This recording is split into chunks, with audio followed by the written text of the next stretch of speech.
আমাৰ গছৰ লেটু ছিঙিব আহিছোঁ।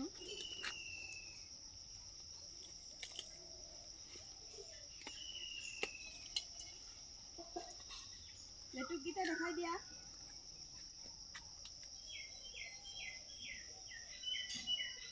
গোটেইকেইটা ছিঙি দিওঁনে? হা?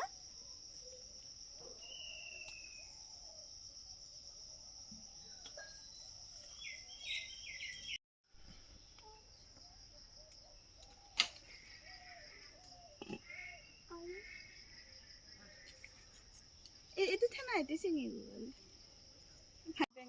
বেছি ছিঙা নাই, দুটামান। আৰু ইফালে জিকা লাগি আছে ওপৰত, জিকা কি নাই আমাৰ ঘৰত। আছে না? ঘৰৰে জলকীয়া কেইটামানো ছিঙি ছিঙি লৈ যাওঁ আৰু। মুঠতে আমি একো বস্তু কিনিব নালাগে মানে, আমাৰ ঘৰতে চব এভেইলেবল আছে। গুৱাহাটীতহে ইমান দিগদাৰ হয়, ইয়াতে আমাৰ একো প্ৰব্লেম নাই।